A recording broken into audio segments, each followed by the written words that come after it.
बिस्मिल्लाहिर्रहमानिर्रहीम। आम महमूद नियादी। अस्सलाम वालेकुम वरहमतुल्लाहि वबरकातुहू। पंजाब और सिंध की सरहद पर एक गांव था और उस गांव में एक पीर रहता था और पीर बड़ा मशहूर था। उसके बारे में कहा जाता था कि वो जिस शख्स को हाथ लगा देता है वो शख्स ठीक हो जाता है।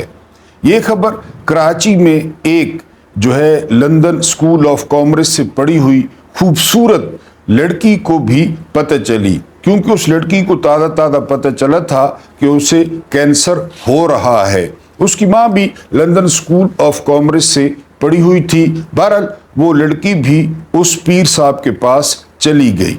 उस पीर साहब ने उसे दम किया और जब वो लड़की वापस आई तो उसने टेस्ट कराए तो उसके टेस्ट क्लियर थे। अब वो माँ बेटी जो लंदन स्कूल ऑफ कॉमर्स से पढ़ी हुई थी वो दोनों उसकी मुरीद हो गई। बहुत ज़्यादा मुरीद और भी थे पीर साहब के। उस लड़की का एक मंगेतर था फजलदीन। फजलदीन जो है वो अमेरिका से पढ़ा हुआ था। बरतानिया में अगर आप पढ़ें तो आपके अकीदों पे कोई फ़र्क नहीं पड़ता, लेकिन आप अमेरिका में पढ़ें तो आपके अकीदे पे लाजमी फ़र्क पड़ता है। एक दिन पीर साहब ने ऐलान कर दिया कि उनको ख्वाब में बिशारत हुई है कि वो समंदर के किनारे जाएं, समंदर फटेगा। जिस तरह हज़रत मूसा अलैहिस्सलाम वो मिस्र से यरूशलेम आए थे, इसी तरह वो समंदर क्रॉस करके मक्का मदीना पहुंच जाएंगे। ये बात सुन के वो माँ बेटी भी तैयारी करने लगे। वो जो फजलदीन था उसने उन दोनों को बहुत समझाया। उस लड़के ने कि ऐसा नहीं हो सकता, मैं तुम लोगों को फर्स्ट क्लास से मक्का और अमेरिका ले जाता हूँ, मक्का और मदीना ले जाता हूँ, तुम लोगों को शॉपिंग भी कराऊंगा। लेकिन वो न मानी। बहरहाल वो मुकर्रा जगह पर पहुंच गई। वहाँ पे और भी बहुत सारे जो है ज़ायरीन थे, पीर साहब थे। ये आपको बता दूं कि ये सच्चा वाक़या है। वो लड़का समझाता रहा, एंड तक समझाता रहा, लेकिन उन्होंने जो है वो समंदर में कदम रख दिया। उस वक्त समंदर में हाई टाइड था, बड़ी बड़ी लहरें आ रही थी। बहरहाल वो लड़का भी समंदर में लड़की को समझाते समझाते और बचाने के लिए दाखिल हो गया, लेकिन समंदर की एक लहर ने उसे और चंद मुरीदों को उठाकर बाहर पटक दिया। बाकी लोग जो है वो समंदर के अंदर गए।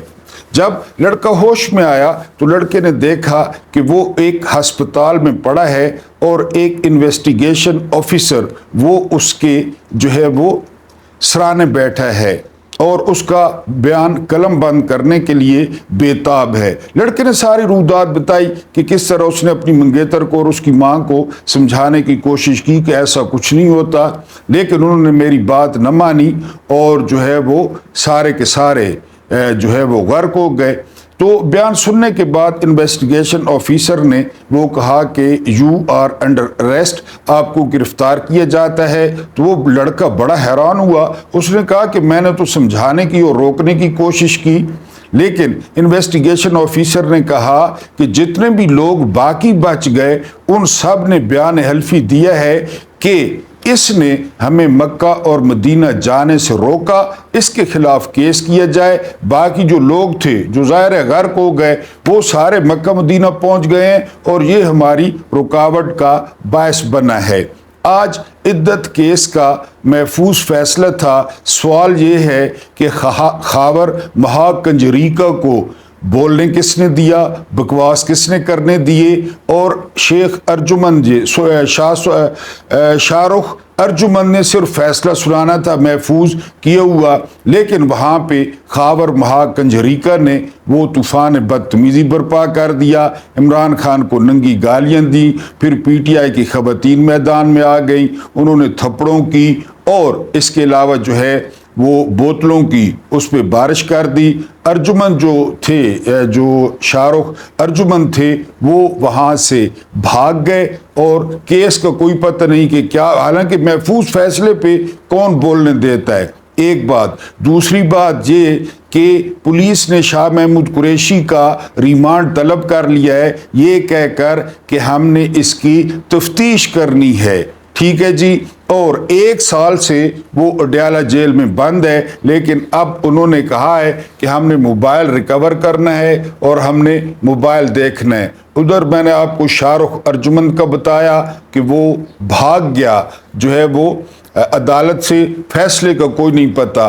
آپ اسے ایک 25 کروڑ کا ملک قرار دیں گے یا آپ اسے ایک پاگل خانہ قرار دیں گے، یہ آپ نے جو ہے وہ بتا دینا ہے۔ اور دوسرا مقتدرہ سے عرض کرنی تھی کہ سر یہ جو جنگیں ہیں نا، یہ اخلاق سے جیتی جاتی ہیں نا، اخلاق کے بغیر تو یہ جنگیں نہیں جیتی جاتی، اور جو اخلاق ہے وہ سارا پتہ چل رہا ہے کہ ملک میں کیا ہو رہا ہے، ملک میں کون سا قانون چل رہا ہے۔ خدا نخواستہ اس بات کا سوچیں کہ اگر ملک اس وقت جنگ میں چلے جائے تو فوج کتنا لڑ پائے گی، فوج کی اخلاقی پوزیشن کیا ہے، فوج کہاں پہ کھڑی ہے۔ لیکن آپ ان ساری چیزوں کو ملا کر دیکھیں کہ شاہ محمود قریشی کا ریمانڈ طلب کرنا، پولیس کا یعنی شاہ محمود قریشی کا ریمانڈ طلب کرنا کہ ہم نے ابھی اور پوچھ گچھ کرنی ہے، ایک عدالت سے ایک جج کا بھاگ جانا اور اس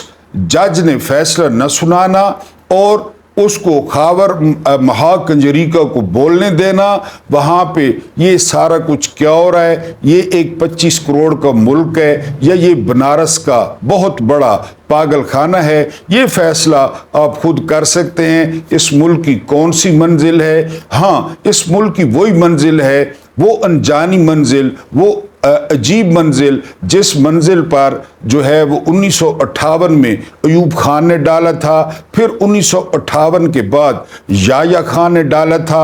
وہ جو 10-11 سال تھے اس میں جو اخلاقی پوزیشن تھی، اور اس اخلاقی پوزیشن کی جو رزلٹ نکلا، وہ رزلٹ نکلا 16 دسمبر 1971 کو، اور آرمی نے جو ہے وہ انڈیا کے سامنے سرنڈر کر دیا۔ اور اس کی وجہ یہ تھی کہ آرمی جو ہے وہ اخلاقی طور پر بری طرح پٹ گئی تھی، بری طرح شکست کھا گئی تھی۔ مجھے ڈر یہ ہے کہ خدا نخواستہ کہیں وہی صورتحال پھر نہ پیدا ہو جائے۔ ملک کے حالات آپ کے سامنے ہیں، میں نے آپ کو شاہ محمود قریشی کا بھی بتایا، سال بعد میں نے آپ کو شاہ رخ ارجمند کا بتایا کہ آج فیصلہ ہونا تھا، لیکن اب یہ جو حکومت ہے، یہ جو ملک ہے، یہ مکمل بدماشی پر، یہ مکمل فسادیت پر، اور یہ مکمل جو ہے وہ آپ کہیں کہ ان کے ہاتھ میں گن ہے۔ جس طرح موبائل چھین لیا جاتا ہے، جس طرح گاڑی چھین لی جاتی ہے،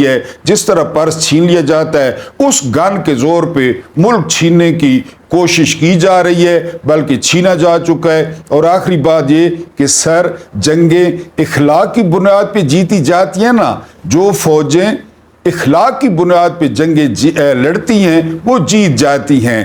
اور جو ایوب اور یحییٰ کے بعد اور یحییٰ کے ننگے ناچنے کے بعد جو فوجیں لڑائی لڑتی ہیں تو ان کو ہتھیار ڈالنا ہی پڑتے ہیں۔ اللہ پاک آپ لوگوں کو آسانیاں عطا فرمائے، آسانیاں پڑھنے کی توفیق عطا فرمائے، اور آپ کی روزیوں اور آپ کے دسترخوانوں میں وسعت دے۔ مجھے برداشت کرنے کا بہت بہت شکریہ۔